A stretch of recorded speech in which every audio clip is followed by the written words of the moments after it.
Welcome everybody to today's seminar. I'm Paulo Santos, Associate Professor of Economics here in the department. It is a real privilege and a joy to be chairing this session and to be participating in tomorrow's session because we have a real treat over the next 48 hours. Today we start with Professor Neri Salvadori, Emeritus Professor from the University of Pisa, who will be talking to us about Sraffa and Samuelson's criticism or approach or evaluation of Marshall's partial equilibrium analysis and its compatibility with general equilibrium analysis. Very excited to be having this at this new forum, the theory seminar that we have just started this term here at the New School. In this forum, we dispense with long introductions.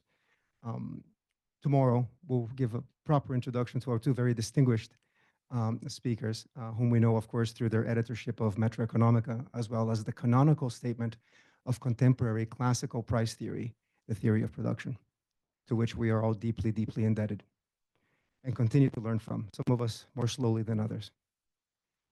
I think that the topic of today's presentation would be germane and pertinent in any event, but I think it's particularly poignant today in the aftermath of the announcement of today's Bank of Sweden Nobel-flavored award. I don't mean to, right?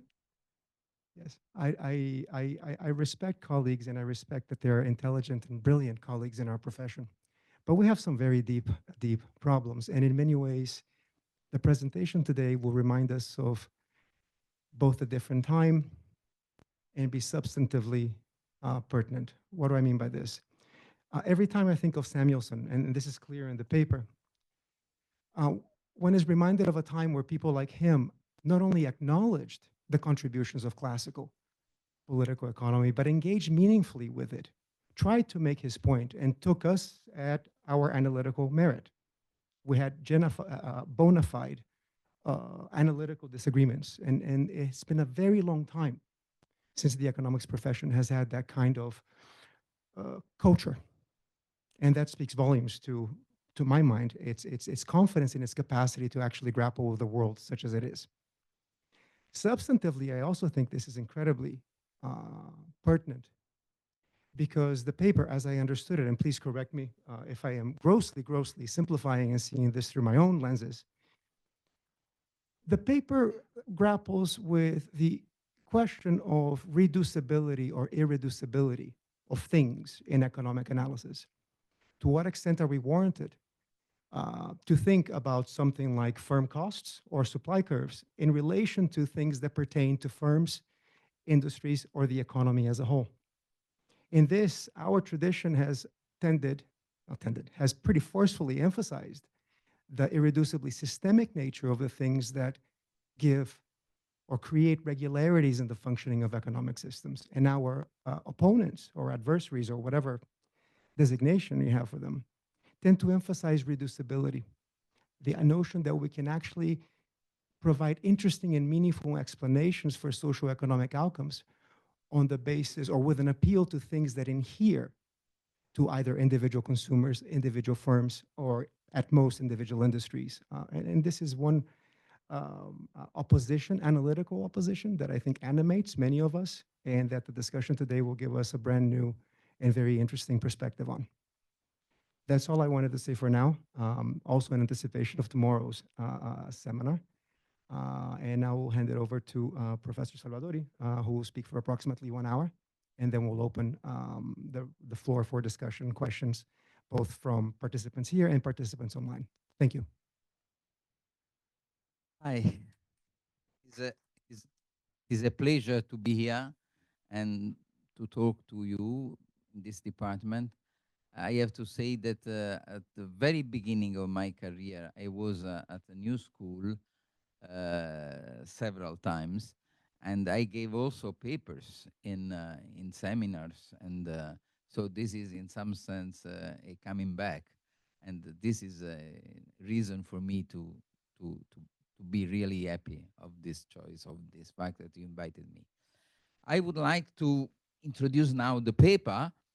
As you can see, the paper is co-authored with Rodolfo Signorino, And maybe something about the story of the paper can be interesting because I was invited to give a lecture to non-economists, and I say, what you can say about something, I have to choose the argument, and I say, okay, I can speak about two big people who say that the same, substantially the same thing, but with completely different conclusions. And I wrote that paper, which is published in Italian for that thing. And then we talked with Rodolfo and say, but this is very interesting also for many other things. And so we put together things and we produced this paper. I would like to start with the epigraph of the paper. Now, a man of genius makes no mistakes.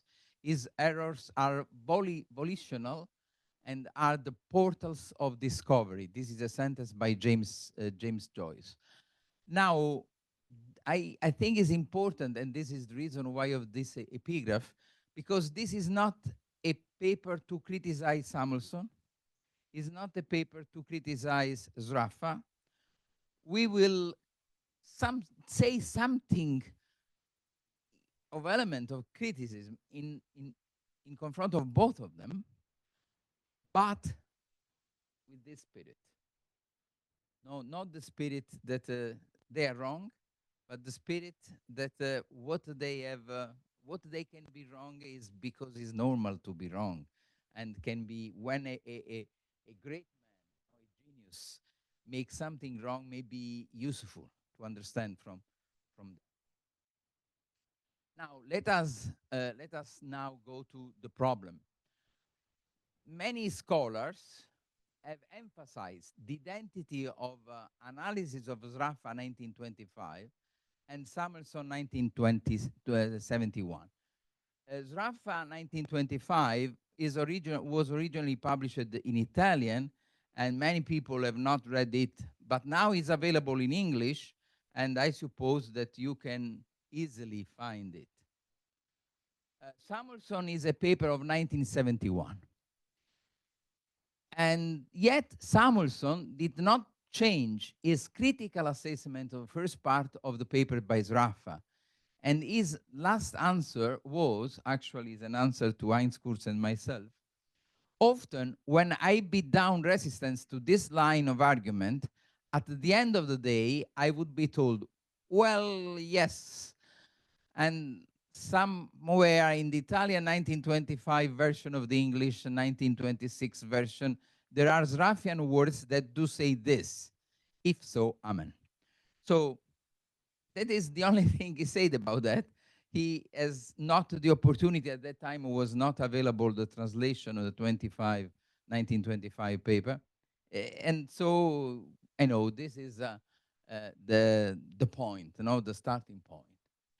And what are our goals? First of all, I will highlight similarities and differences between Sraffa 1925 and Samuelson 1971. Reconstruct the evolution of Samuelson's thought concerning Sraffa 1926 critique of Marshallian economics. Obtain new insight from Sraffa's unpublished manuscripts about Sraffa thought on the role and significance of cost and cost case within Marshallian economics. Take account of a change in Sraffa's assessment of Marshallian partial equilibrium methodology that took place in the second half of 1920, and reconsider the previous debate on these issues in the light of unpublished documents that were not available at the time of the debate. Um, so the point is this, that in the evolution of Sraffa's analysis from the 1925-26 until the 1960, a book that probably many of you know, there is something which has been recognized as a turning point. And this happened in 1927. The first person to recognize that was Garignani, but also Kurz and Salvadori. Garignani certainly did it with much more emphasis.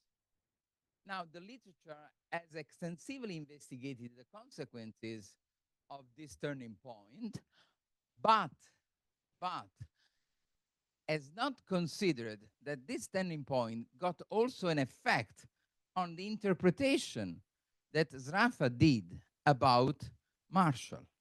So this aspect, the two things are connected, no? But this is not recognized until up to now, as far as I know. And therefore, if we go to the Economic Journal Symposium on Increasing Returns and Representative Firms of 1930, we find something which seems to be totally different from 1926, no? And so the point is, what happened there? What happened? And some people, including myself, have read the 1925 and 1926, taking in mind 1930. And 1930 is strongly connected with 1960.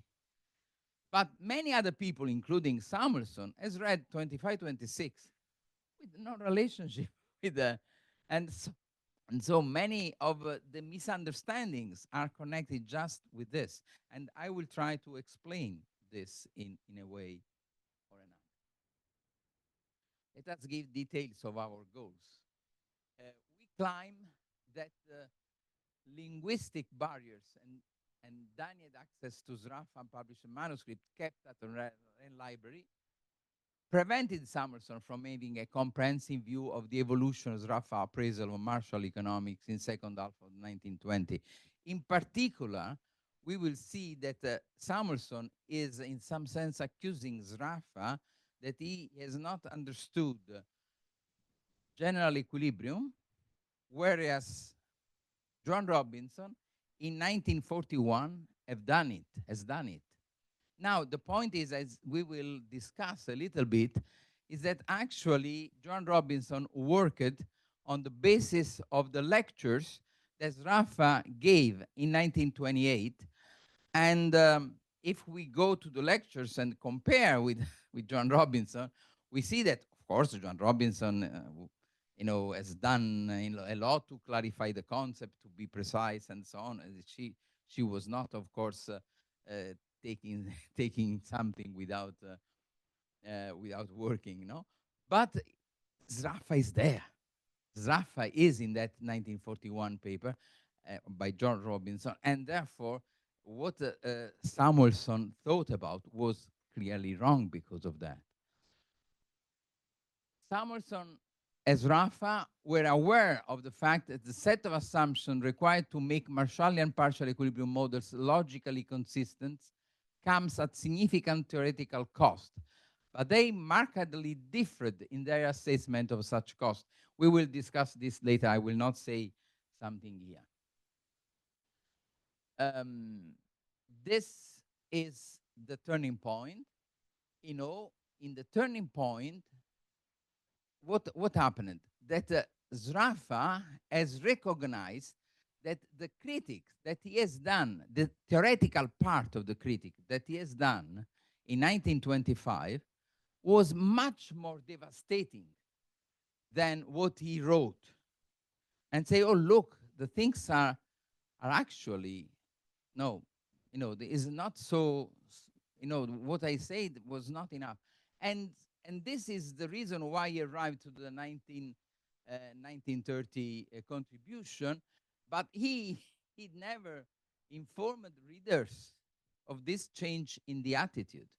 So the analysis was the same. The analysis was the same. The conclusion is different, but it is not clear by reading the published version why there was this change in the conclusion. 1971 was also, in some sense, a turning point in Samuelson elaboration because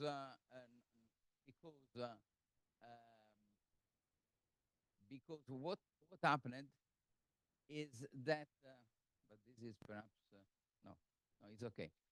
Because we will see that Samuelson changed his attitude with respect to 1926 paper. Samuelson knew very well 1960, 26 paper, but not the 1925. And also the 1930, it gave low importance. So he changed his mind exactly in 1971 because of that paper, as we will see. And so we will reconstruct also this element and clarify these details. Now, let us try now to go to the difference between the two analyses. No, as I said, Sraffa 1925 works out. This is not exactly his wording, but is substantially his wording. A logically consistent reconstruction of the analytical model in which Marshall's competitive theory of value is embedded in order to determine the boundaries of its empirical domain. That is the set of empirical situations that may be analyzed by the means of that model. Samuelson in 1971 provides, and this is in inverted comma, the needed mathematical foundations for the rigorous partial equilibrium handling of general equilibrium.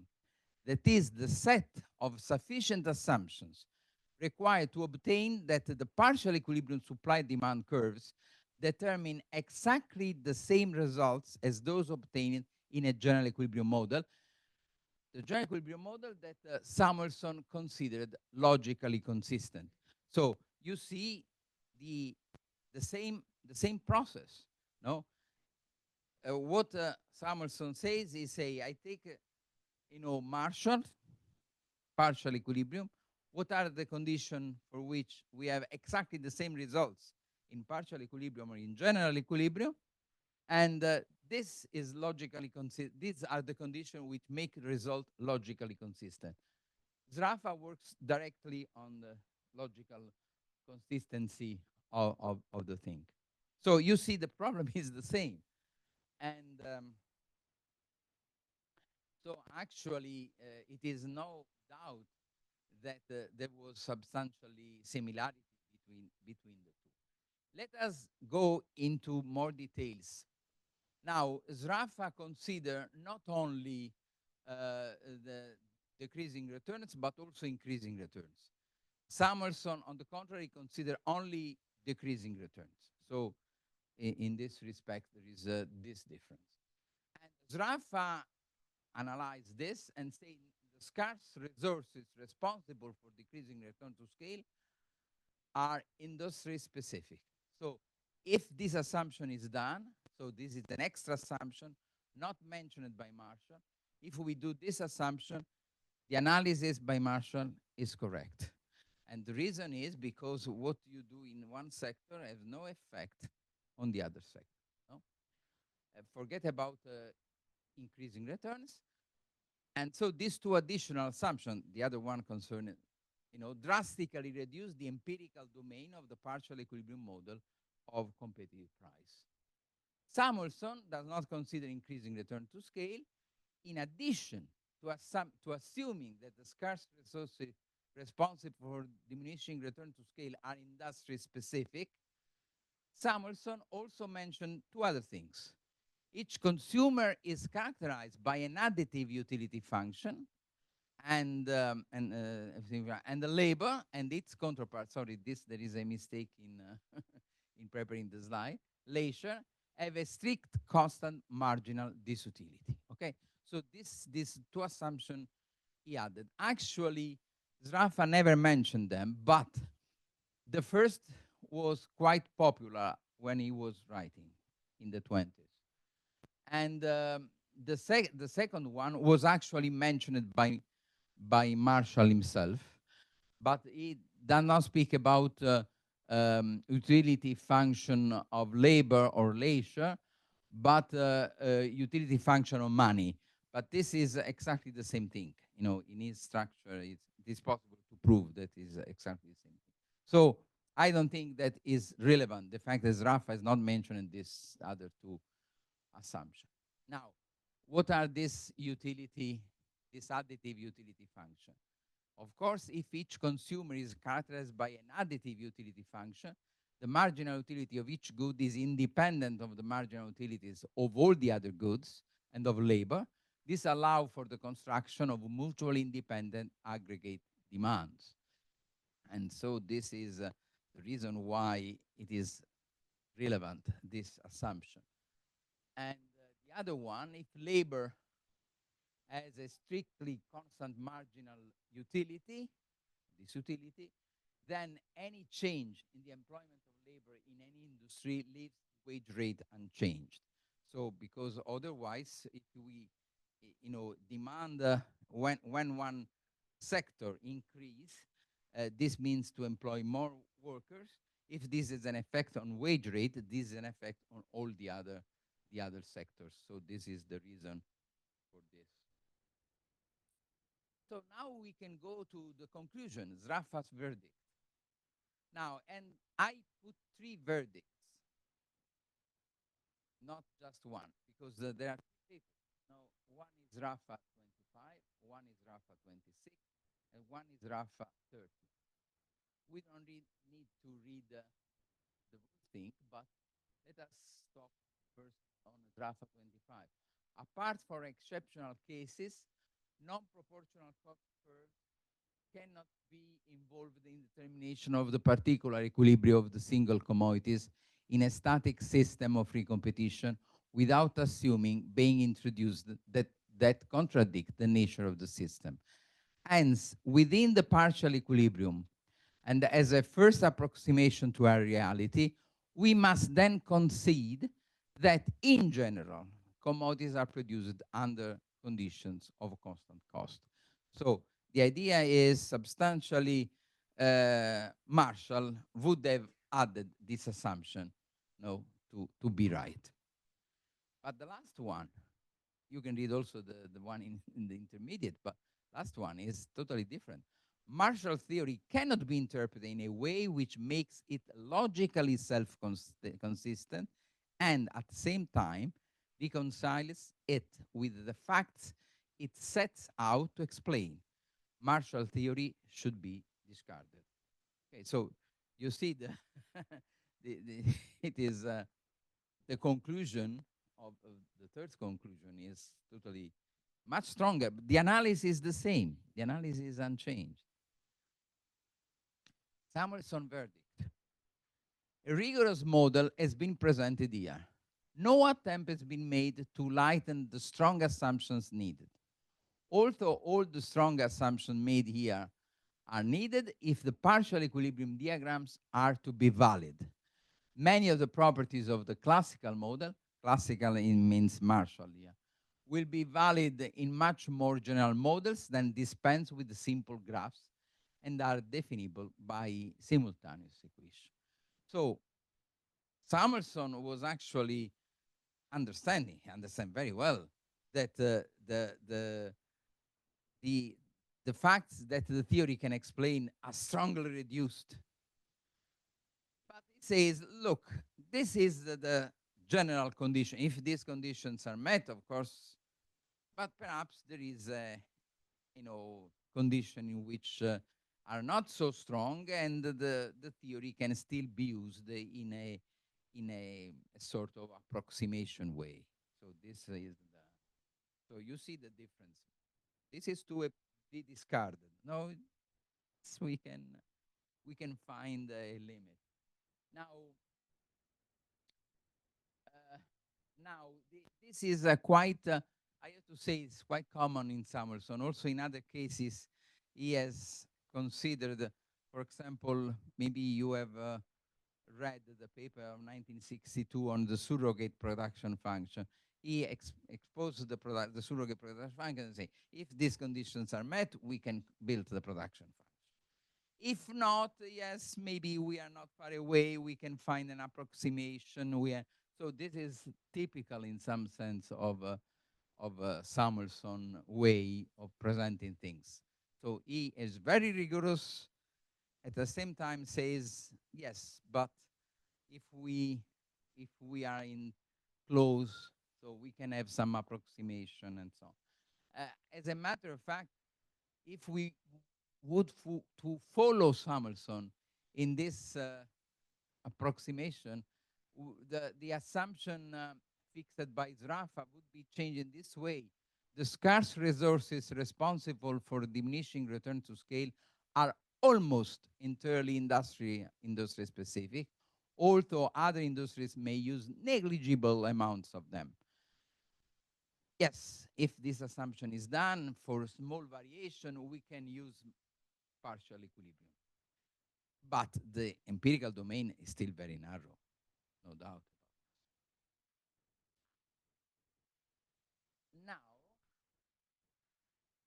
Samuelson and Sraffa were aware that the methodology of partial equilibrium is incompatible with the analysis of the various empirical phenomena entailed by sector interdependencies and unify the similar set of assumptions required to sterilize such independencies in order to make partial equilibrium models workable. Yet they propose a different answer to the question on how and when one actually could make use of a logically reconstructed partial equilibrium. Now, how to evaluate this difference? No? So we have seen the similarities. Now we go to the differences. We have mentioned the differences, but we have not yet analyzed them. Now, in order to do this, we use Samuelson again, but not as part. It is a methodological statement by Samuelson. It's a methodological statement which is certainly shared by all of us and certainly by Sraffa himself. So it is a sort of ipse dixit, if you want, but is done in the sense that Samuelson is Samuelson. No, he's not he's a giant. So this, look at the sentence. It is clear that every assumption either places restrictions upon our empirical data or is meaningless. A price must be paid for any simplifications introduced into our basic hypothesis. This price is the limiting of the field of applicability and relevance of the theory because of the extra empirical restrictions to be imposed on the data. This is in the foundations of economic analysis. Okay, so you understand both. Samuelson was clear here, but this was clear also to Sraffa and to, I suppose, everybody in this room, that when we make an assumption, we are restricting the ability of the theory to explain facts. But this is a cost we have to pay. Okay? Now, let us go to see, for Sraffa, the theory pays a smaller price for the assumption of constant cost than for the various assumptions that must be introduced in the case of variable cost. In the case of decreasing returns, of course, the question of specificity, that the factor responsible for decreasing returns are specific.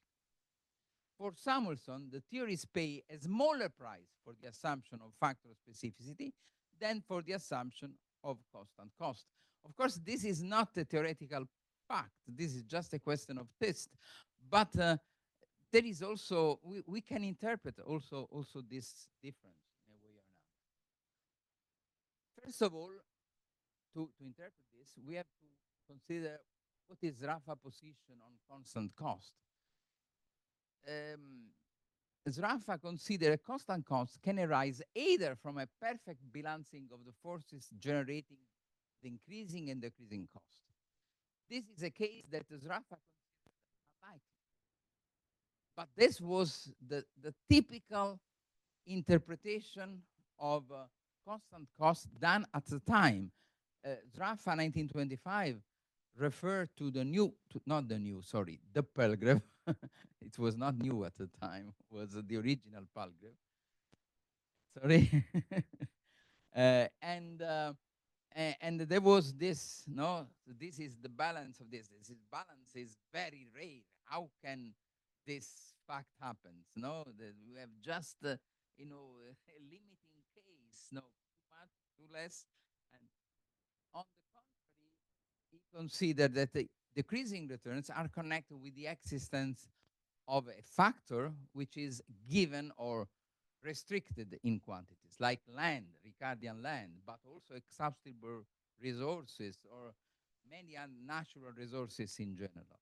And that is the origin of decreasing returns, because it cannot be increased. Because if you want to increase the product, you can increase many of the inputs, but not some. And because of that, you have decreasing returns. And so this was the reason. And for this, he considered the assumption of constant cost just as to the elimination of this factor. So this is something we do very often, actually. In many theoretical analysis nowadays, people do not assume there is land. Who cares about land? No, so he said, this is not so, we can, we can eliminate this, that there is a scarce factor, and then things are fine. So this is the reason why he considered not very costly the assumption. On the contrary, if we look at the Samuelson 1971 paper, constant costs are obtained if and only if all commodities are produced by labor alone. Because if you eliminated the factor, there is only labor, because in his model there is only labor and factor, specific factor. Specific or not specific, but because he never mentioned, or he mentioned actually in a footnote, he mentioned the, yes, he mentioned, but this is in another slide, sorry. So, so this is what he says, and say, so he consider highly unrealistic to assume that commodities are produced by labor alone. But this is so because Samuelson did not mention the intermediate goods.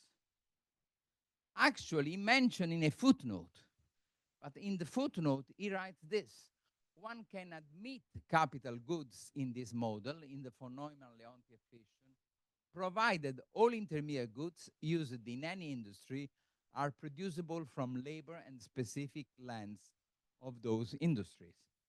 Because it is clear, if you have decreasing returns because there are factors, but these factors need to be specific. Also, in order to separate the sectors, you need that also the intermediate goods must be connected, must be specific. But if there is constant cost all over the system, you can have that this specific, intermediate goods are produced by labor and other intermediate goods which are produced by labor and other intermediate goods, all produced at constant cost. So actually, the assumption is not so strong as Samuelson thought. Samuelson was right in his model, 1971. But if we change the model, we work on that, is not so terrible assumption. So this is the turning point. No, from 1927, Sraffa started to draft the first equation that eventually led to production of commodities and means of commodities. The rediscovery of a distinct classical theory of value and distribution and the elaboration of the equation shown to Keynes and Pigou in 1928 must have implied also a different attitude with respect to Marshallian partial analysis. Look, we say must have implied because we do not have evidence that this is the case. But it is quite obvious that if there was this, there must be an effect. With the benefit of hindsight, Sraffa 1930 claim that Marshall theory ought to be discarded is certainly not surprising to the reader of 1960 book.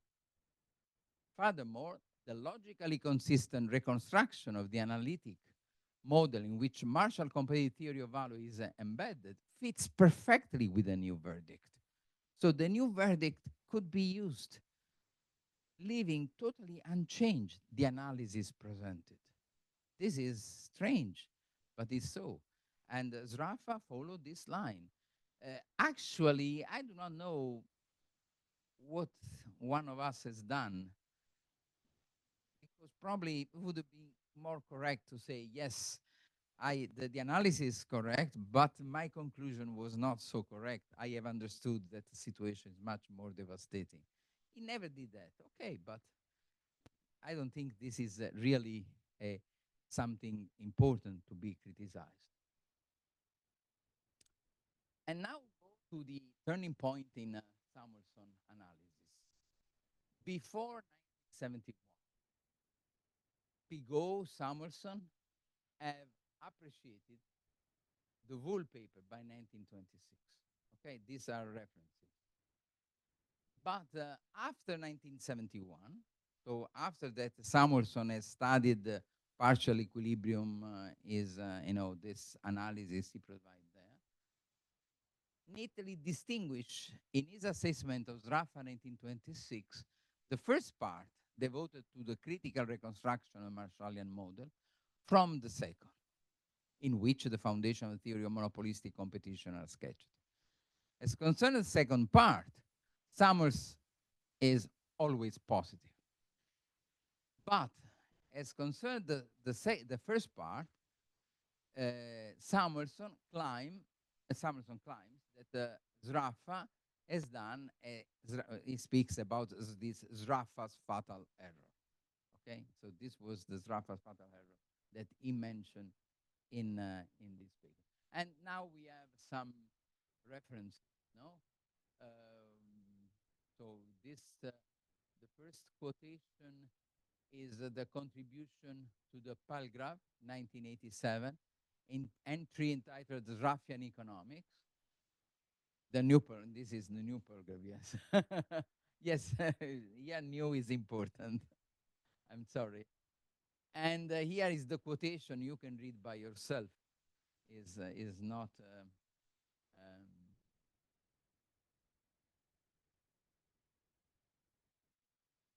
okay.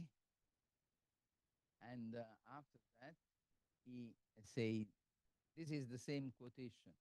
John Robinson's famous 1941 Economic Journal article on rising supply price was the first East Anglian recognition of the formal comparative statics of general equilibrium.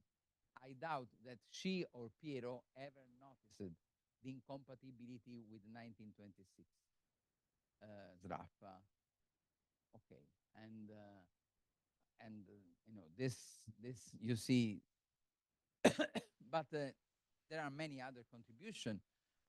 In another, this is a publisher in his contribution, revisionist finding on Sraffa.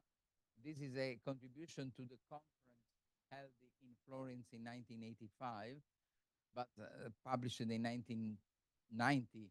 Actually, there is a more fact, because the referee asked, how is that possible that in this paper is devoted to a comparison which happened before the conference? The point is that at the conference, Samuelson never delivered the paper. The paper was inserted into the book, but not really delivered. He was not there, yes. And so, but we are very happy that he he wrote that paper, and we are very happy that the editors of the book have inserted it. So the arguments are similar, but obtained with a comparison between his entry in the new paragraph and the entry by Itwell and Panico. And here he present clarified things. No, he say, I here present an impeccable Marshall model. So you see the flavor of 1971, no? I present a model which is perfect, general equilibrium, and so on. But this, and there are the argument that we have developed, and then you can read easily here. So we can go toward the conclusion, but it's not yet the conclusion, I'm sorry. So if we restrict our analysis to Sraffa 1926, but also 26, 25 and 26, and Samuelson 1971, the analytical contributions of the two scholars are similar, and the different conclusions they reached at their origin in their different evaluation of the relative cost of the assumptions required for a rigorous formalization of the Marshallian theory. But if we look at Samuelson's post-1971 critique of the first part of Sraffa, 1926, much of the contrast with scholars such Itwell, Garignani, Panico, and ourselves is partially explained by Sraffa's 1926 wording. So this is a criticism on Sraffa, yes? Moreover, both parties in the debate did not fully consider, no, the two parties are not, of course, Samuelson and Sraffa, but Samuelson and Itwell, Garignani, Panico, and so on. Did not fully consider the analytical consequences of the fact that Sraffa significantly changed his assessment of the fruitfulness of the Marshallian partial equilibrium approach in the second half of 1920s. In the 1926, he was still arguing what could be saved in Marshall theory, while in 1930 he claimed that Marshall theory should be discarded. So in 1930 is on the line of theory of production of commodity, means of commodity, no, but he was not in that track in 1926. But one problem still remains. Is Samuelson right in maintaining that Sraffa's reasoning was substantially fallacious because he did not take into account the typical problems of general equilibrium as Robinson had done in 1944? So this is a question which is to be answered. But fortunately, we can answer to this question. It was not possible to answer in the past, but we can, because now we have that Sraffa papers are available. It is possible. There are many years now which are available, but there are some, were not available at the time of this debate. And when we go to see the 1928-31 lectures on, forget the is wrong, lectures on advanced theory of value, because this is the title of the course. So this is the title of the course. So it's not the of, okay? Emerged Sraffa in the second half of 1920s as a first-hand knowledge of the general equilibrium approach, mainly through Pareto version. He knew Pareto very well. And perhaps he worked on Pareto also in those years, after 1927. Okay, but he knew before. He knew when he wrote the 1925 paper. And that in his 1925-26 critique of Marshall was based on a general equilibrium approach. I cannot enter into details, but if you read the paper, you see a long quotation concerning a change in relative prices caused by a change of consumers' preferences in a multi-sectoral model, anticipating John Robinson 1941 Economica paper. Oh, it is 41, so also here it's wrong. It should be 41. Economica papers, a rising supply price. Moreover, the lectures Sraffa does in the lecture, Sraffa does not emphasize the case of constant cost. It does not say constant cost is important.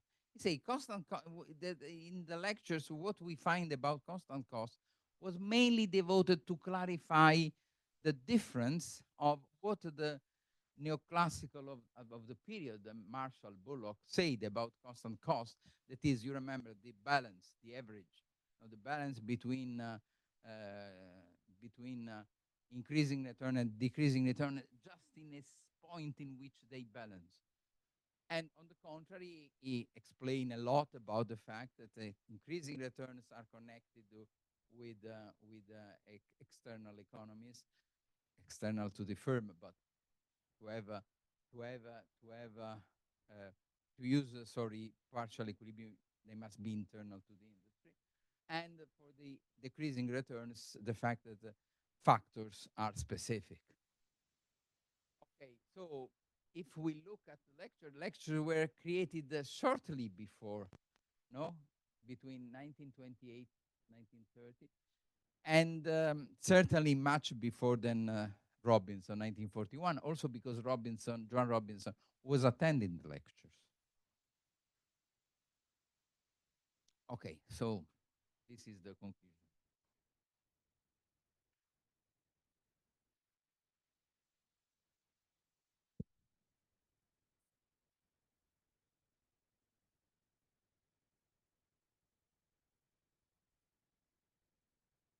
Can you hear me?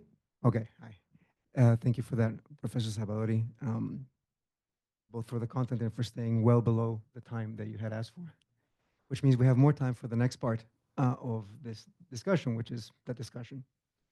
So I'd like to see who would like to pose questions. Oh, we have a student discussant. Sorry, I knew that, but I duly forgot. So please. Yeah.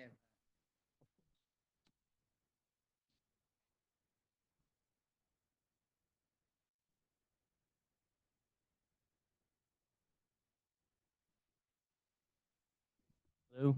Okay. Uh, hello. For those who don't know me, my name is Mike Tedesco. I'm a third year PhD student in the econ program here, and I have the privilege of being the student discussant, which to my understanding means that that this involves asking a couple of questions, maybe two questions or so, to get the discussion going. And I want to leave time for plenty of time for a Q&A, so I'll just get right into my questions. Thank you, by the way, Professor Salvadori, for the presentation. My first question is, in the paper, you make this case that the main divergence between Sraffa and Samuelson on the validity of partial equilibrium analysis is their differing assessments of the relative price to be paid for certain assumptions necessary to make the framework consistent. For Sraffa, the price of assuming constant costs was lower than the alternative of assuming specific factors, and vice versa for Samuelson. But you also make the additional claim that this difference itself results from a more fundamental disagreement regarding general equilibrium. So the question basically is, can you expand on that more fundamental disagreement between Sraffa and Samuelson on their respective approaches to general equilibrium as opposed to the partial equilibrium? Should I ask the second question now? And then you can answer them both. And then I guess, in what ways do you think that Sraffa's critical engagement with Marshall in the mid-20s informed his eventual project, which is represented in production of commodities by means of commodities? Both its positive aspect of reconstructing a classical approach and its negative aspect of critiquing marginalism overall. So basically, what are the continuities, if any, running from 1926 to 1960?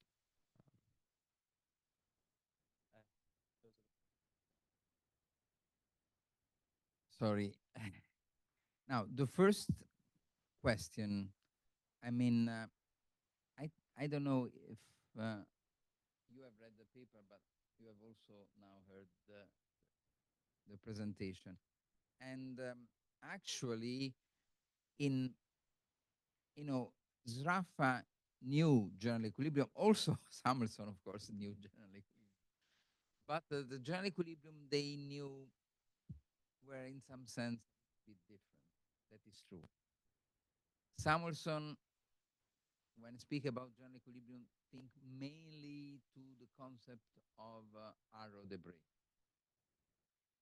And Sraffa, when speak about general equilibrium, thinks mainly about Barras. Oh, arrow debris was not yet published, but Barras and Pareto, first of all. He knew Pareto. The Pareto is commented. The book by Pareto is commented a lot in the copy of owned by Sraffa. And there are many elements we can say. I think Heinz has written a paper about this, no, about two papers about the how much Sraffa knew Pareto. And but it is true that the concept of what is general equilibrium was a little bit different about the two, for this reason that in the meantime was Arrow de Bray.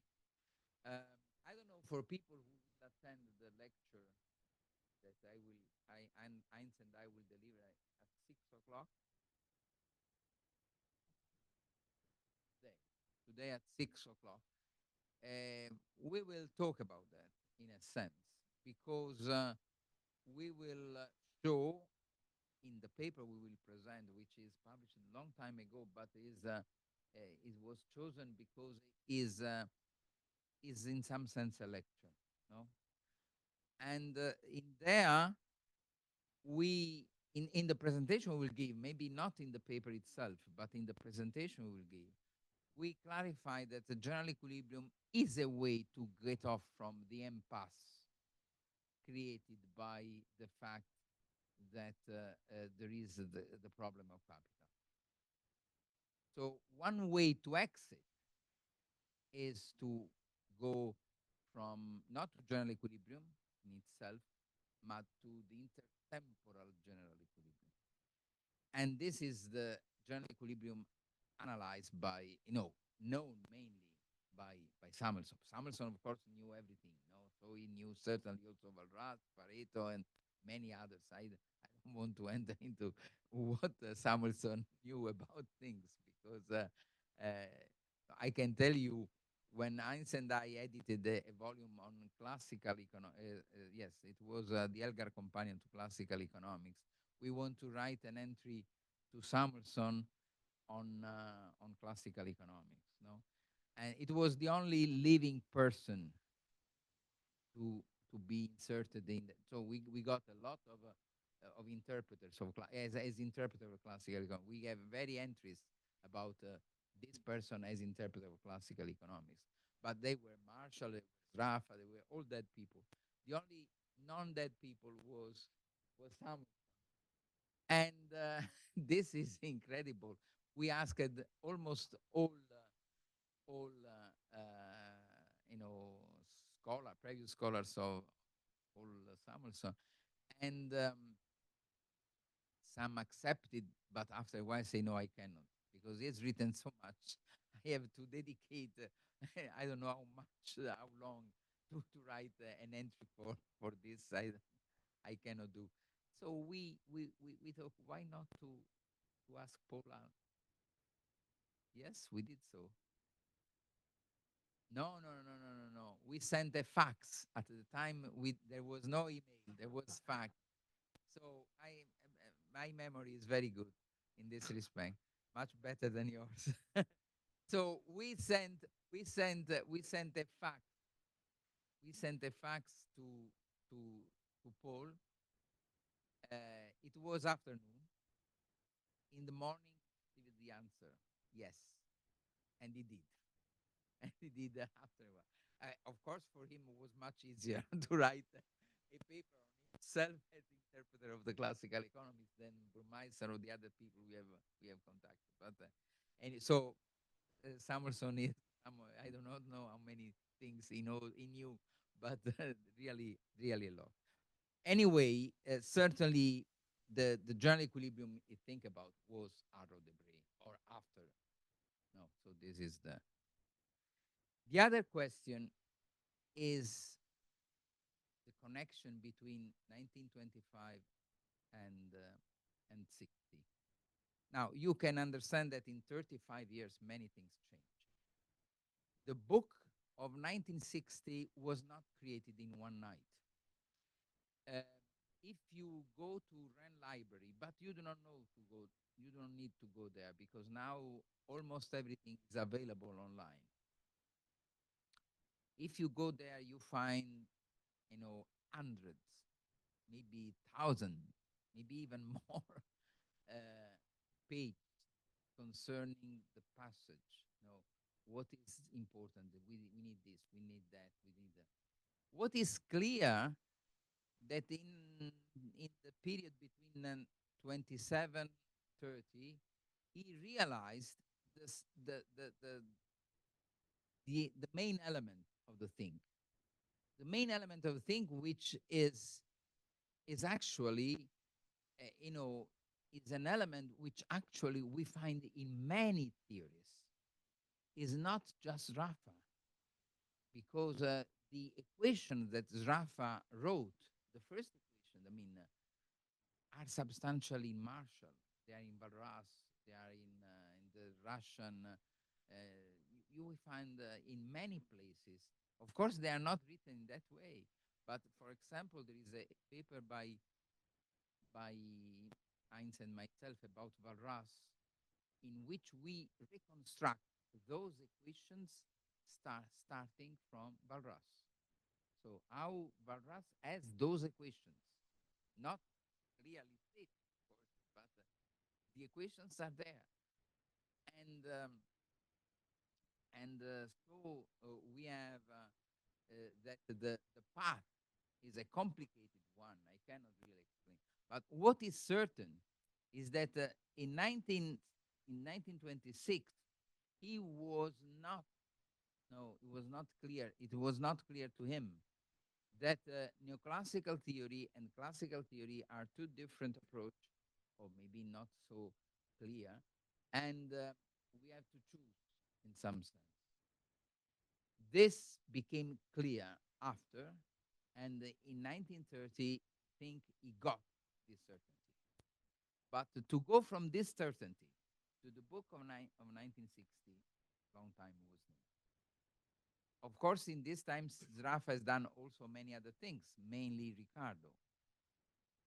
But without Ricardo, probably not 30 years, maybe 20, maybe 15, but definitely a lot of time. Because it's not simple. It's not a question, it's a question of conceptual problems that need to solve, to understand. And the conceptual problems are not like mathematical problems. You need elaboration. No, is like when you have a disaster and you have to understand why this happened to me, why my mother is dead. You need time to understand.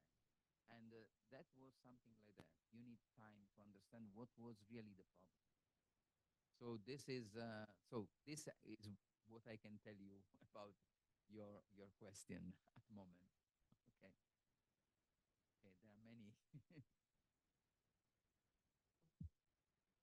Being okay for time, so maybe we can take them one or two at a time. I'll start with Gian Domenica, please.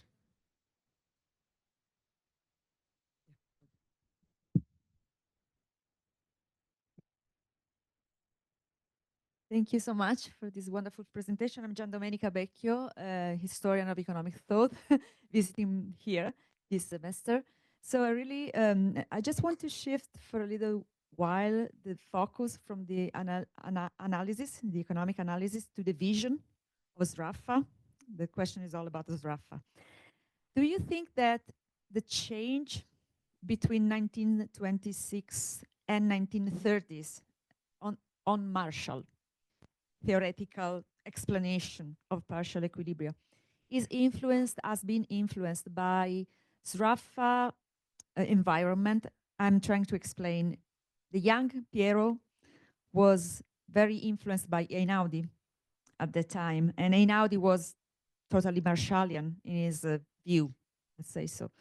Marshall was still very important for Sraffa in 1927. I recently read the letters between Gramsci and Sraffa when Gramsci was in exile in Ustica, and he asked for some suggestion for some books on economic theory, and Sraffa said, you can't skip Marshall. So he sent to him the principles. And then something happened. Marshall moved definitely to Cambridge, and most important, there was the Great Crisis, 1929. So do you think that the big crisis had some kind of influence in Sraffa's different view of Marshall explanation of a partial equilibrium? Thank you. One time. Now, this is an interesting question. I have never thought. This is a very interesting question. I have never thought about this in this respect. But let me try to say something. Marshall was very important for Sraffa, for sure. Consider that there is a paper, I do not have here the reference, but by Neri on the lectures that Sraffa gave in Perugia when he was at the very beginning of his career, and is totally devoted to Marshall.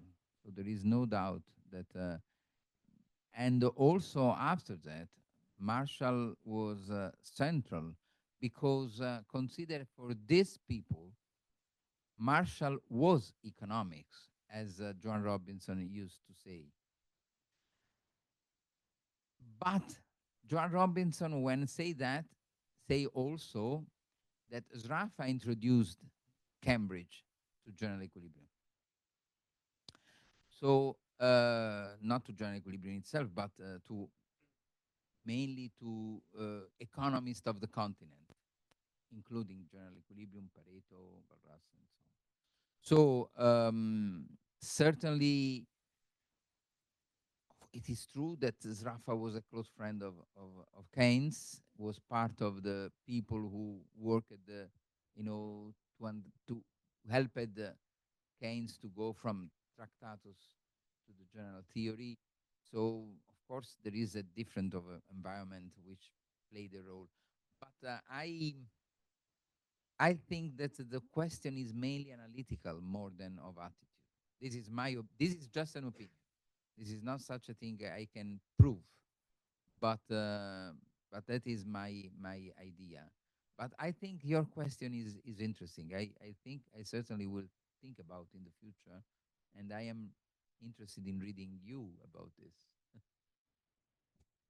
Okay, I've seen three other hands. I'll take maybe two. I'll start with Gary and then Heinz.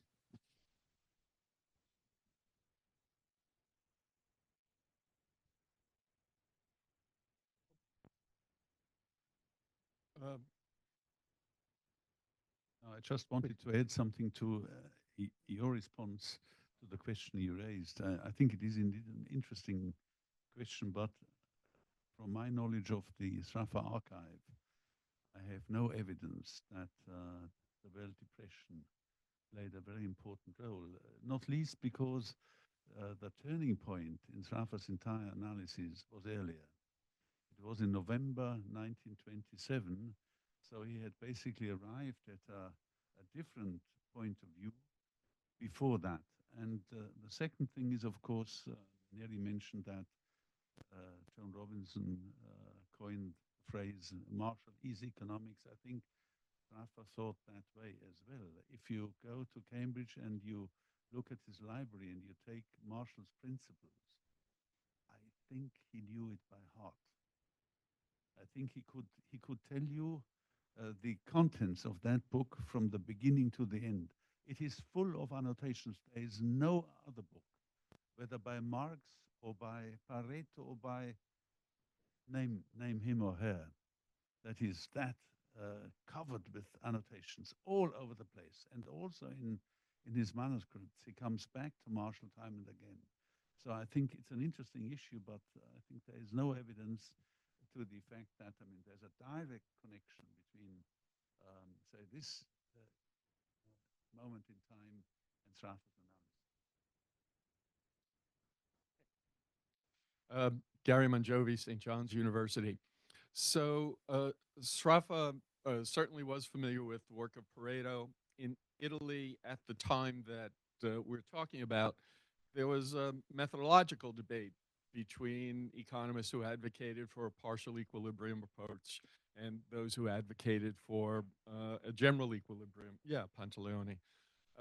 So Sraffa was well aware of that. And at one point, I don't remember if it was in the 25 or the 26 paper, he says something like, well, we can't go in the direction of Pareto because he had an aversion to inappropriately complex analytical engines. I mean, you couldn't do anything practical with general equilibrium theory. And he understood that very well. He saw, certainly in my reading, he saw Marshall as, and Marshallian economics as the tool, the set of tools to deal with practical real world problems.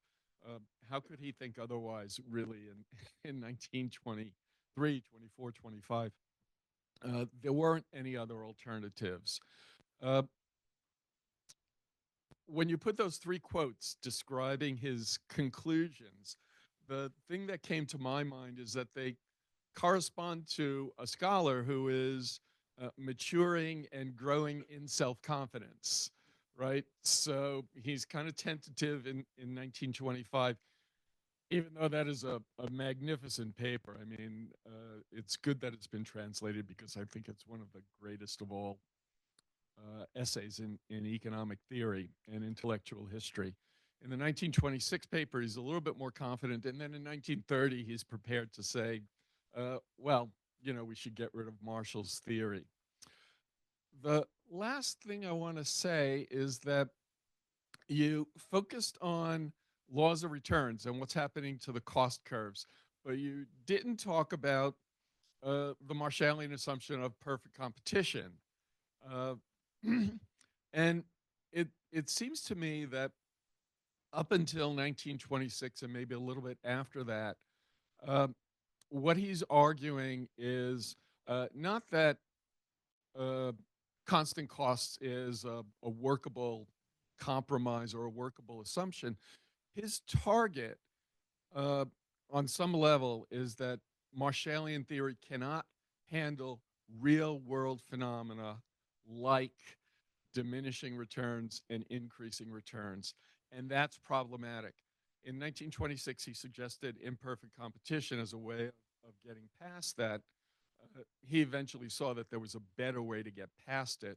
But I think it was already clear in 1925 and 26 to him that there was some real serious problem with Marshall, and that is that it could not, in the form that Marshall presented it, it could not handle diminishing and rising cost curves, and therefore you had to go in some other direction.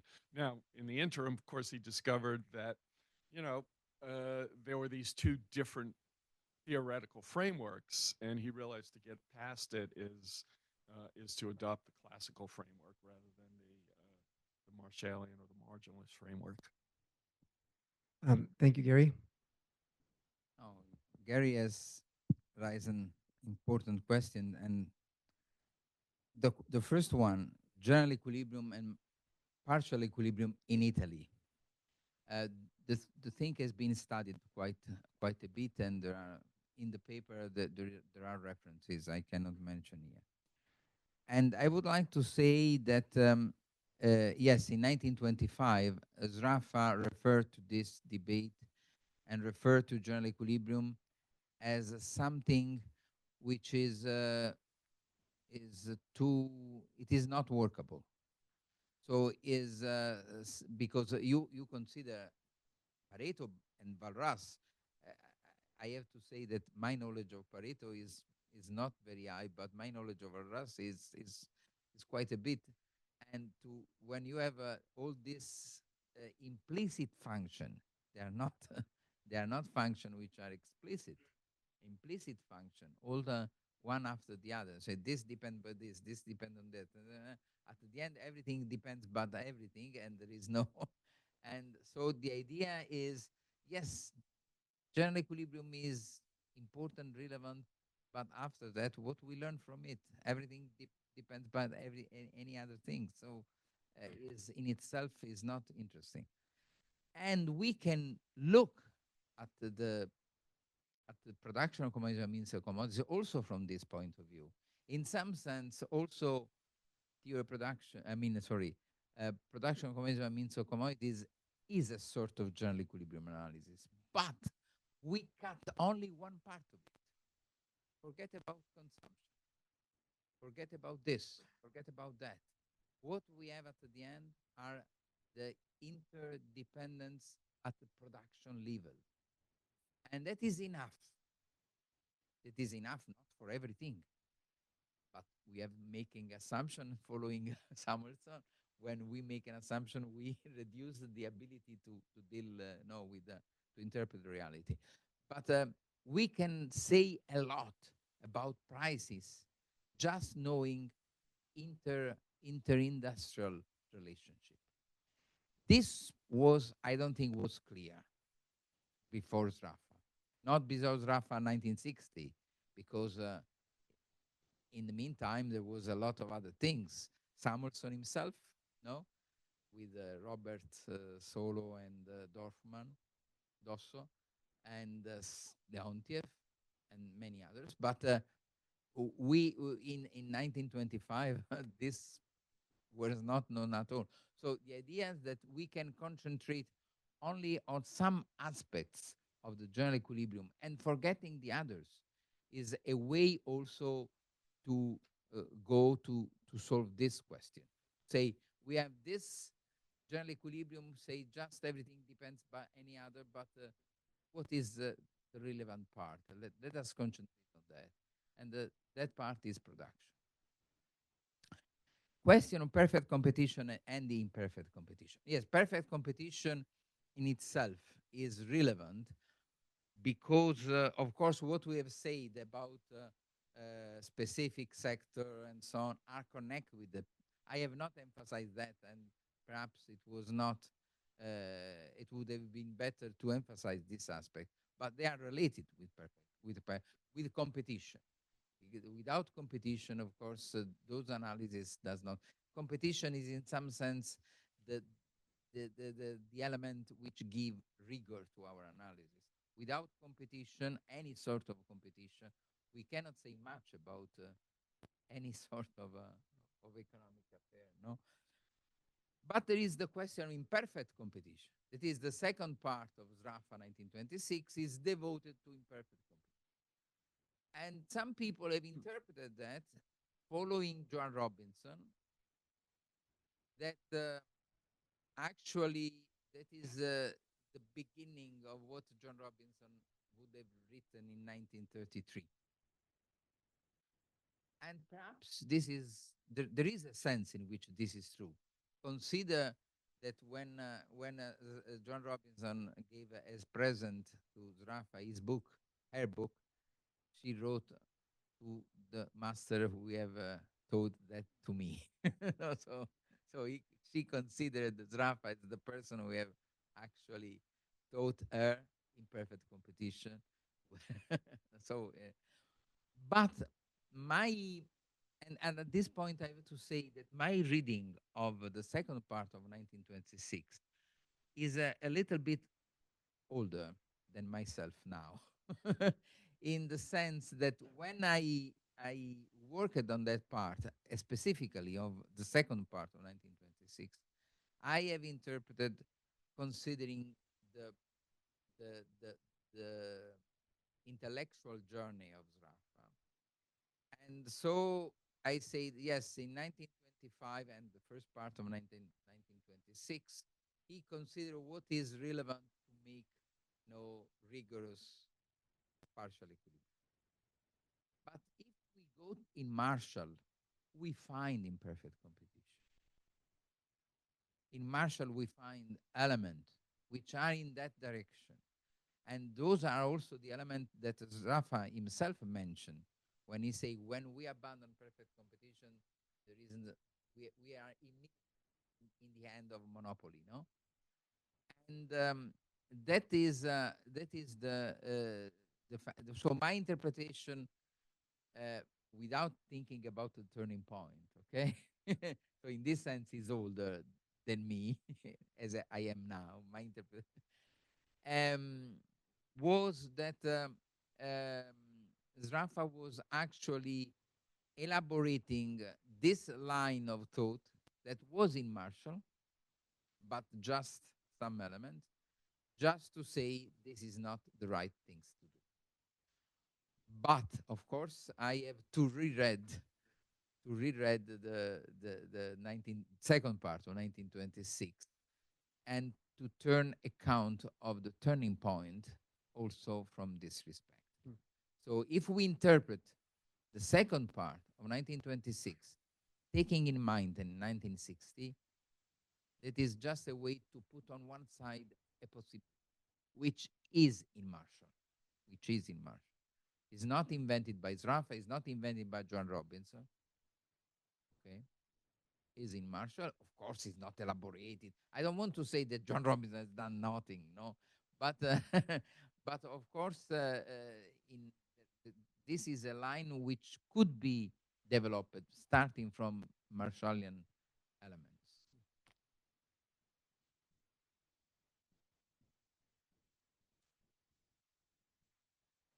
Hello from me. Thank you very much for this presentation. I kind of follow this discussion on competition because for me, Sraffa's paper, either in 1925 to the extent that I've read it all, and 1926, or rather to the extent I've not read it all, and the 1926 paper and the 30 rejoinder is exactly the most powerful tool we have to say perfect competition is a logically inconsistent construct, and we should transcend that.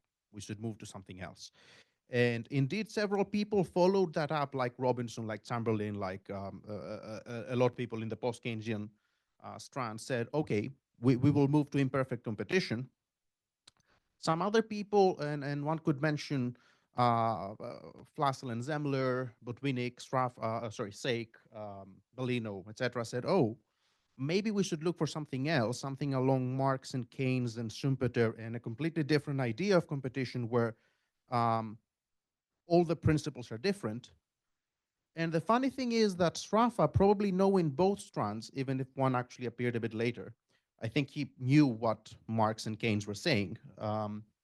He makes no reference of either in 1960.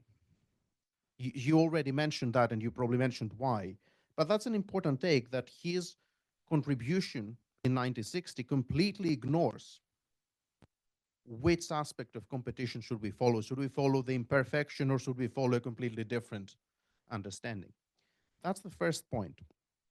The second point I'd like to make is that I find myself a bit troubled by Samuelson's arguments from the standpoint that he makes those comments after the whole discussion of Arrow-Debré and the, I believe, SMD theorem proving that the Arrow-Debré is not really given as a unique, viable, stable, etc., equilibrium.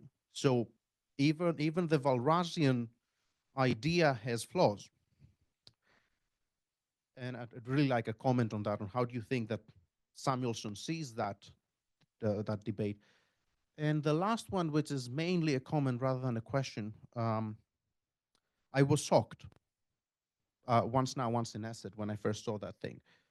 Samuelson's attempt to salvage the Marshallian paradigm looks very much methodologically to Friedman and his idea that, oh, I don't care if my assumptions really work.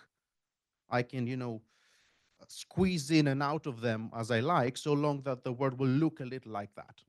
And methodologically, this is horrible. And someone like Samuelson, we feel about Samuelson something more than Friedman. So.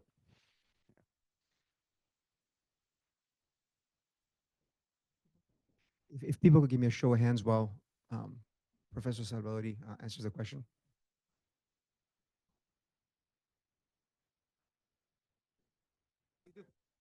For the online. Just following up on Nikos's comment, remember, Samuelson wrote a response to Friedman, basically saying that the assumptions that you make are important. And yeah, and that just, yeah, that adds,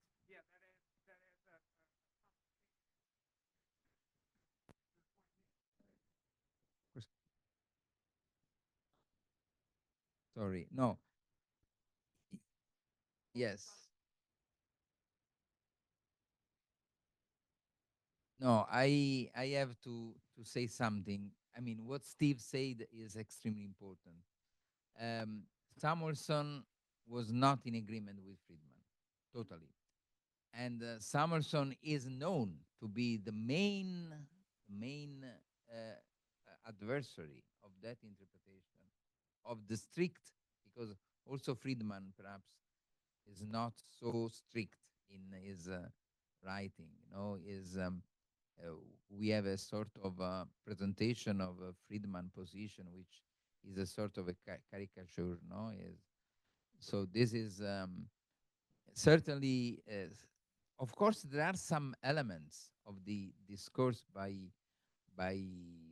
Friedman which are relevant. No, so I don't want to say that I agree with it. Of course, I do not. But the thing cannot be put on one side very easily, because in science we have the idea to separate, you know, the empirical part from the theoretical part, and theoretical part is sometimes very often analyzed in a very axiomatic way, forgetting about the assumption, if the assumption are so the thing is complicated. So I cannot enter totally into this debate, but certainly Samuelson um, was certainly not in agreement with Friedman. I would like to add something about another question you said, the question of the debate about general equilibrium, the fact that there is no stability and no uniqueness. Now, the point is this, that this debate was actually produced in 1971. So, so 1971 is a turning point from this point of view. And I would like to add to this, which is an important question, that, you know, in order to have stability and in order to have a uniqueness, you need an assumption.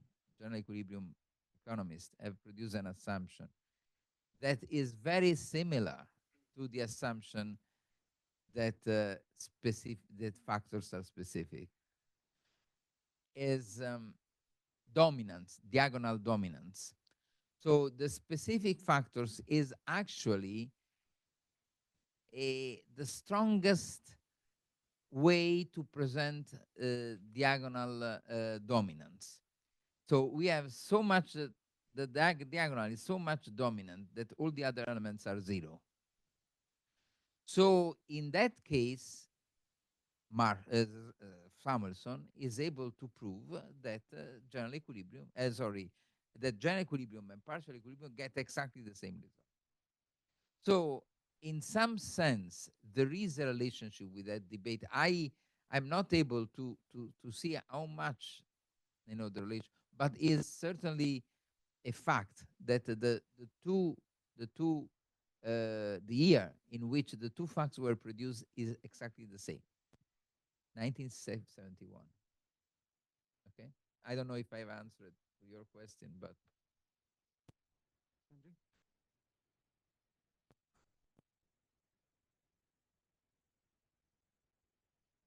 Thank you both for coming here. Let me take advantage of my status as an outsider, not to this department, but this discussion, to throw a small cat among the pigeons. Um, I'm very conscious today, with the so-called Nobel Prize in Economics having been announced, that overly reverential approaches are not always intellectually helpful, much as they may give cause for social celebrations. And you know, I do fear that in some of these discussions, we too are overly reverential. And I did wonder, again, as an outsider, and I may just have missed the point, are we engaged in a kind of a bibliographical exegesis of who influenced whom when and what were the specific differences between particular contributions to literature? Or are we interested in the ideas, big ideas in particular? And And if so, then if the latter, one would like to know exactly what those ideas are. And as an outsider, I was missing that here. I was missing the specificity of Sraffa. You know that Samuelson referred, of course, infamously to Marx as a minor post-Ricardian. Well, whether minor or not, one could be forgiven for hearing your presentation and thinking of Sraffa as simply a post-Marshallian. But where's the specificity of Sraffa? Again, um, maybe that was implicit. We're all supposed to know it already. And ignoramuses like myself wouldn't be aware of that. So I'd like to hear more about that. I was also a little bit surprised in this connection to hear the description of Sraffa as engaged in a, quote, kind of general equilibrium, unquote, project. I know there is a radically different interpretation of Sraffa in which equilibrium doesn't figure at all in the Sraffian view, let alone general equilibrium, much as it is, as you say, a production side approach. So it seemed like a very particular interpretation you're providing, if that's the interpretation, or maybe that was a set of words that one shouldn't give too much importance to. So perhaps you could explain a little bit more about all of this, but essentially, what is the specificity of Sraffa in this debate? Thank you. Specificity of perfect competition, imperfect competition, whatever.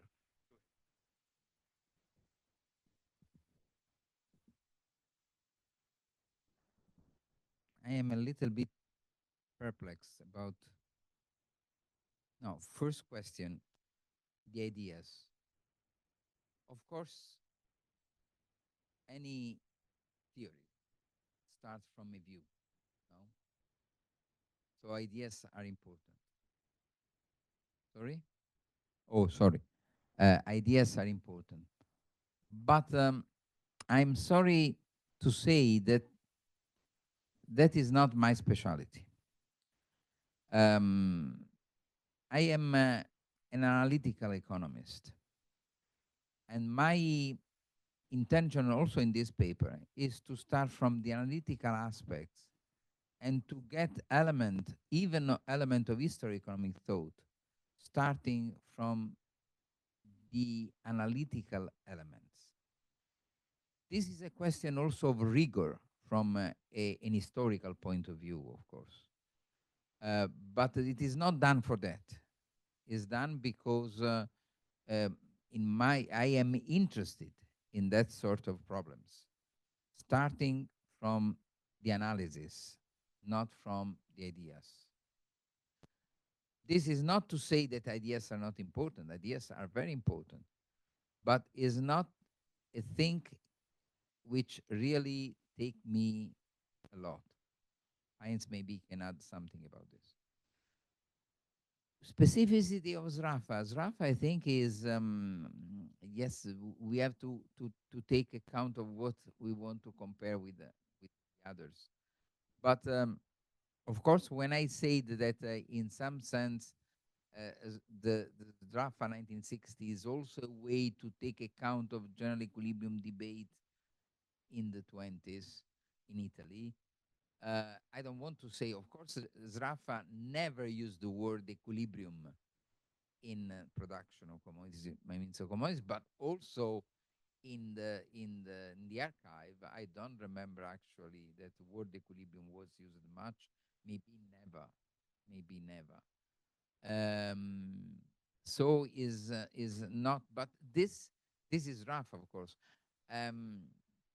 Even when we speak about competition, of course, we are generally used to speak about perfect competition. Perfect competition, as all you know, of course, is the fact that each single agent is very small and there's no effect. But the concept of competition of the classicals is totally different. Is a fight.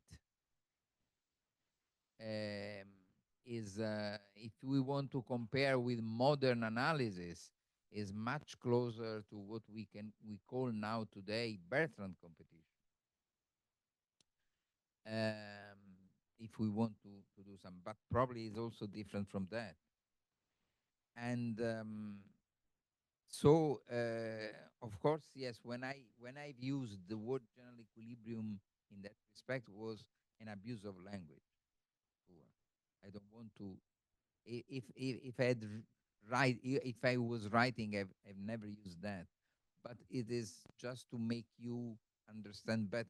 I mean, not you, but the audience to understand better.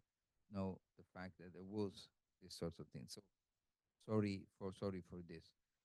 I do not know actually specificity what about what, but because the specificity means requires always to say what is specific of this with respect to this. I need the other elements I cannot say specificity of Sraffa with respect to the world, of course. I don't know. Maybe I have not answered, but this is the only thing I can say now. To add something. Yes, I mean, the question you asked, of course, would force us to really display the richness of the Sraffa manuscripts and all the ideas that are floating there and are getting changed as time goes by. But what is the essence of the whole thing as I see it? I mean, I must be very brief, obviously. I mean, the first thing I think Sraffa time and again in various formulations pointed out what is interesting is the working of human minds. How come that certain ideas crystallize, become so important, and all of a sudden they are overthrown? That's one thing which I think one must not forget. There's a psychological element there, and there's, of course, an element of the working of the brain. But I'm not going to discuss this now. I mean, I think as regards specificity, it is, of course, the issue of, on the one hand, marginalist theories, which were on the rise in the late 19th century, beginning of the 20th century, but there was still the legacy of the classicals. Now, I mean, Sraffa was a young man. I mean, it was a disaster. I mean, he was confronted with completely different opinions on major issues economists have to talk about, namely how are prices formed and how is distribution decided. And clearly enough, Marshall was the focal point now. And Marshall, what do we find? We find an idea of real cost. This is Marshall's concept, real cost. Now, if you look at the concept of real cost in Marshall, it includes disutility, it includes waiting, it includes abstinence. And Sraffa said, what is that? What a kind of terrible thing, because there are also material costs. And he asked himself the question, did the classical authors have a different opinion? Did they see things differently? And he came up with the idea, well, yes, they did. According to them, values represent difficulties of production. Difficulties of production mean that you have to overcome obstacles to getting your commodity. And overcoming these obstacles implies that you must destroy other commodities. So the process of production is a process of destruction at the same time. And then he started to ask himself, I mean, can you explain values and under which conditions if you take that concept of what he called physical real cost as opposed to Marshall's real cost seriously? And his equations in the late 1927, they showed at first for systems without a surplus product, I mean development economics, very much concerned with that, no? Showed without reference to a system with a surplus that you have a system of simultaneous equations, and you can argue that each and every commodity can be understood as, so to speak, the embodiment of all the commodities that had been used up during production. That is a fundamental idea of the classical authors. I mean, why did someone like James Mill argue? Well, it's a famous statement which Sraffa picked up. The agents of production are the commodities themselves. If workers can't consume and are therefore made capable of producing, forget about it. The whole thing is done. So you must have that social metabolism that explains things. And that is also reflected in values. And therefore, I mean, he worked it out, and he then argued that, I mean, if there is purpose, then of course, how is it distributed? So distribution has an impact on relative prices, on values. So he developed the whole thing, and eventually he was able to show that this was not only from a positive point of view. Reconstructing the classicals, useful, but it also contained, so to speak, the element of criticism of the other kind of theory. So I think it was a fundamental development in economic thought, and I think I don't know whether that answers your question, but but I think you see that's the thing. I mean, he was genuine in this regard. Of course, there were others who had anticipated him, and it is Ricardo was the big hero because Ricardo had seen many of these things, maybe in an incomplete and provisional way, but he was analytically such an advanced thinker that Ricardo must not be underrated. Sraffa would never ever have adopted the edition, the Ricardo edition, had he not been of the opinion that this is a crucial intellectual in the history of the subject. Right. Okay. I'll take one more round and then I have a question myself. And we're coming up to time. So, George.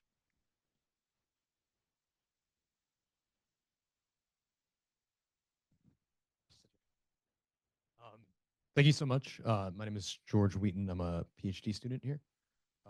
This question is perhaps a bit improperly speculative, but is it possible that Sraffa is here making a broader methodological transition from analysis of the partial to analysis of the general? In other words, handling fallacies of composition. In other words, it's not particularly the equilibrium approach that he's concerned with. So for instance, in the modern day, we have stock flow consistent methods, which handle this. We have IO tables, which handle the interconnectedness of production. And we have agent-based models to handle the heterogeneity. And all of these produce complex emergent properties. And so I guess it's super speculative, but like, is he not as much concerned about this particular neoclassical approach between partial and general equilibrium and more so concerned with a methodological analysis from the partial to the whole? Hopefully that makes sense. On your question, because it's in the same broad space. Before I do that, there's the rest of the Samuelson quote that you have in the paper that I think gives a glimpse on his very deliberate appreciation of the analytical trade-offs when assumptions are made, but also of how this sense of trade-off was being lost in economic analysis at the time. He goes on to say, mathematical methods of exposition have been employed, yet ambiguity still permeates the contentions of many writers. This ambiguity can go unnoticed precisely because there has been so little interest in the operational significance of assumptions. To put the matter somewhat harshly, ambiguously defined assumptions are used to give a semblance of deriving theorems, which are themselves inconclusive. And I think this kind of captures the caliber of Samuelson. Now, my difficulty with Samuelson is not so much whether or not he was a pragmatist or an empiricist, but it relates to my second question. I really like the topological image that you invoked when you talk about a space of assumptions, and you're talking about epsilon spheres, some measure of volume around them, which belong to then different sets of assumptions, which will still retain a certain measure of empirical purchase. My question is this: when I look at Sraffa, for me, he stands out from others and stands somewhere where I would like to stand. Because where he lands on his assumptions in 1960, and I think here we're catching a glimpse of the evolution towards this, is very different from where most people land, including Samuelson, in that they land ultimately in reductionist and individualist sets of assumptions. So much so that even when they're considering general equilibrium systemic effects, the number of maneuvers, pirouettes, and other extravagances that need to be reached for in order to make that doable. Diagonal dominance, for crying out loud, when the interdependencies are staring you in the face. Let us focus only on the end equilibrium state and let's fudge it a little bit about what are the dynamics as we attempt to, or as the system tries to get there. those to me come across as subterfuges, almost the homage that the virtue of the systemic pays to the vice of the individualism, to paraphrase Oscar Wilde. With that in mind, then, and going back to what George was saying in the previous discussion, then, is it not then that what we're seeing here in Sraffa and in this evolution from the early 20s onwards is the birth of a systemic thinker? Somebody who, by pursuing the limitations of the partial approach, comes to realize I need to characterize the productive constraint bearing upon an economy on a systemic basis, on the basis of some fairly minimal factor market equilibrium presumptions that, of course, can be relaxed. But we can actually say a lot by way of the nature of ultimate costs and the nature of distribution. I know this wasn't a question, but it was more of a comment. But anti-comment, yeah, it would be most welcome.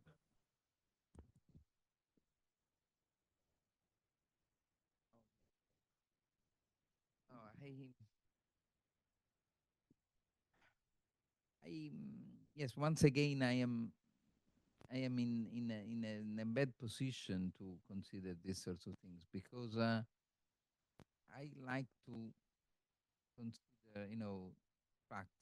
Yes, you made a quotation, so in some sense you refer to facts.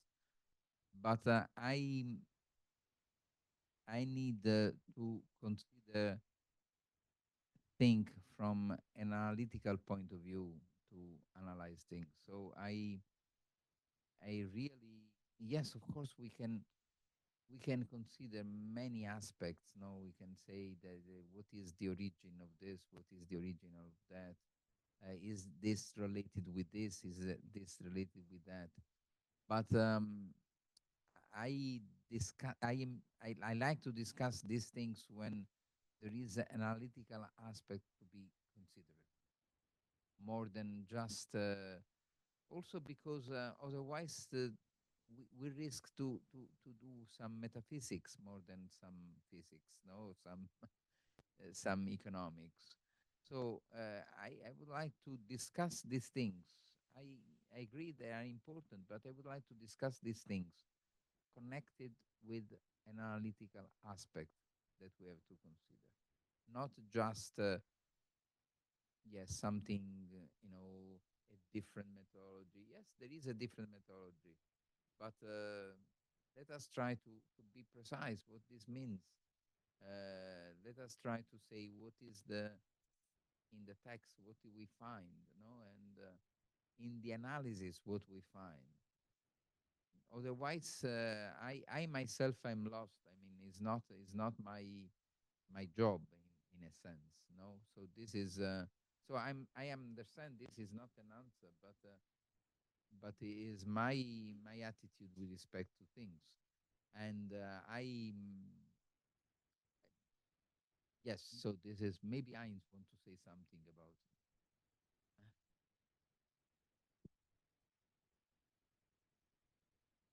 Well, again, in Sraffa, I mean, you find remarks of the following type in a subject like economics.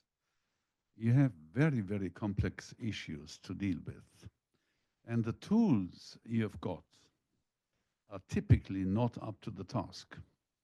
And this is not only in the past, it is today. So, I mean, the idea that there is a close correspondence between the tools at your disposition, mathematics or whatever, and your economic problems is just ridiculous. So, I mean, you cannot say, I mean, just the old authors were stupid and we are great. No, no, no. And when he started to recover and understand the classical approach, this physical real cost approach, he was, of course, immediately led to write about the fact that what people can do is to take stuff out of the nature in which they live. So the ecological issue was there from the beginning. But then, of course, the question was how to deal with it. Very, very difficult. And so Sraffa continuously was contemplating, I mean, this opposition between tools and problems. But he pointed them out at an early time. So the issue of exhaustible resources, you might recall, Neri, in 1928, there's a beautiful statement in which he counterposes the view of, including Marx, labor theory of value and all that, and the classics, on the one hand, and his own resumption of the classical approach in terms of physical real costs. He argued this is the important thing, but he also implicitly said, I mean, I can't do it. And later on, when the book 1960 was brought to the publisher, there was originally a paragraph, a large paragraph on exhaustible resources, which he then cuts down to something which was very small because it was clear that he was entering now into a dynamic system. And what can we know about it? No? So I think awareness of problems on the one hand, and on the other hand, awareness of the limited ability of the human mind to deal with them. That is the crucial fact. And our discipline has completely gone wrong by presuming that people know all these things. Maybe I can add also another aspect. I mean, this sort of analysis are important, but need a very deep. No, you cannot just deal in a very vague way. I will give you an example. The question of counterfactuals. Einstein and Signorino, actually, has written a paper which has been accepted in history of political economy. And we will present not here. We will present. Oh, tomorrow it will be about. It's not about Uzra. No, I think it's. I think it's about. Oh yes. Okay. So tomorrow we will discuss about counterfactuals. So actually, something. So you will see there that an element which can be dealt in a very vague way, no, counterfactual. Sraffa is against counterfactuals, no, or something like that. Is when we go to analyze them in a precise way to understand what was really written, what are the problems. Is the idea that Sraffa was against the counterfactual became a caricature actually. Of course, we have to distinguish counterfactuals. No, so this is the point. And so when we talk about question about methodology, we have to do either we do in a deep way or we don't. That is my opinion. Great. Thank you, Neri. Thank you, everybody, for this discussion.